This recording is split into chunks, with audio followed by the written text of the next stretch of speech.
Hello बच्चों, let's read this question. Let k be the sum of the coefficients of the odd powers of x in the expansion of 1 plus x raised to power 99. Let a be the middle term in the expansion of 2 plus 1 upon root 2 raised to power 200.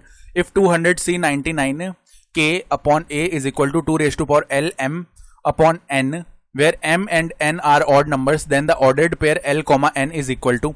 तो यहाँ पे ordered pair हमें बताना है l comma n का. Start कर लेते हैं हम की कॉन्सेप्ट से.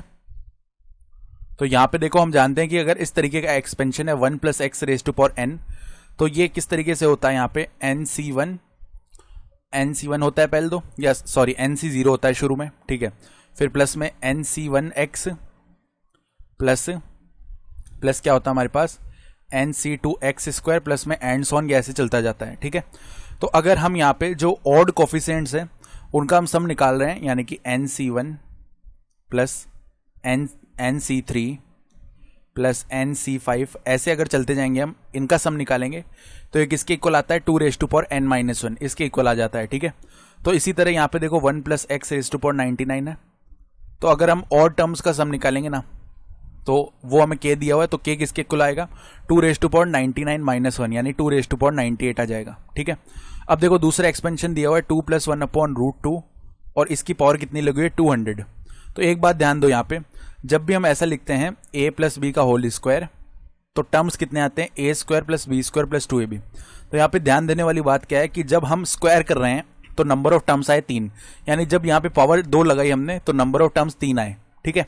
उसी तरह जब यहाँ पे पावर 200 है, यानी इसमें नंबर ऑफ टर्म्स 201 आ रहे होंगे, तो मिडिल टर्म कौन सा आ रहा होगा 101th जो टर्म है वो मिडिल टर्म आ रहा होगा. इससे पहले 100 टर्म्स होंगे, इसके बाद में 100 टर्म्स होंगे, सही बात है.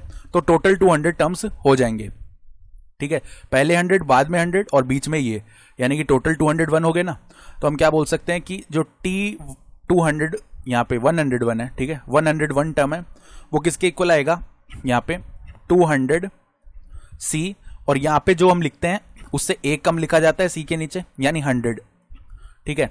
मल्टीप्लाई में 2 और 200 माइनस 100 यानी 100 आ जाएगा. मल्टीप्लाई में 1 अपॉन रूट 2 और इसकी पावर भी 100 आ जाएगी, ठीक है. तो ये जो वैल्यू है ये आ जाएगा 200c 100 2 raise to power 100 multiply में यहाँ पे 2 रेज टू पावर 1/2 है, इसकी पावर 100 है, यानी अपॉन में 2 रेज टू पावर 50 बनेगा, जो कि ऊपर आके 2 रेज टू पावर माइनस 50 बन गया, यानी ये बन जाएगा 200c 100, ठीक है. और मल्टीप्लाई में 2 रेज टू पावर 50, ये बन जाने वाला है. अब क्वेश्चन के अकॉर्डिंग दिया हुआ देखो 200c 99 और मल्टीप्लाई में k है, तो k का वैल्यू क्या है 2 रेज टू पावर 98 अपॉन में a का वैल्यू, a क्या था मिडिल टर्म था, जो कि ये आ चुका है 200c 100, ठीक है. मल्टीप्लाई में 2 रेज टू पावर 50, ये क्वेश्चन के अकॉर्डिंग किसके इक्वल है 2 raise to power l multiply में m अपॉन n, जहां पे m और n दोनों ऑड हैं. तो अब देखो इसको बस सिंप्लीफाई करना है, तो 200c 99 को क्या लिख सकते हैं 200 फैक्टोरियल अपॉन में 200 में से 99 हमने सब्ट्रैक्ट कर लिए, तो 101 का फैक्टोरियल मल्टीप्लाई में 99 का फैक्टोरियल, ये दो टर्म्स बनेंगे. मल्टीप्लाई में देखो 2 रेज टू पावर 98 और अपॉन में 2 रेज टू पावर 50 है, तो ये कितना बन जाएगा हमारे पास 2 रेज टू पावर यहाँ पे 48 आने वाला है, ठीक है. अपॉन में सेम ऐसे ही 200 फैक्टोरियल अपॉन में 100 फैक्टोरियल मल्टीप्लाई में 100 फैक्टोरियल, ये बनेगा 200 फैक्टोरियल से 200 फैक्टोरियल हो जाएगा डिवाइड, और ये तो राइट हैंड साइड में चल ही रहा है, सही है. तो अब देखो ऊपर 100 फैक्टोरियल जाएगा, उसको हमने ऐसे क्या ऐसा रख लिया 100 फैक्टोरियल. मल्टीप्लाई में जो एक और 100 फैक्टोरियल है उसको लिख लिया 100 मल्टीप्लाई में 99 फैक्टोरियल. अपॉन में देखो 101 फैक्टोरियल को लिख लिया 101 मल्टीप्लाई में 100 फैक्टोरियल मल्टीप्लाई में 99 फैक्टोरियल, ऐसे का ऐसा ही है. मल्टीप्लाई में 2 रेज टू पावर 48 ऐसा का ऐसा ही है, और 2 raise to power l multiply में m अपॉन n आ गया.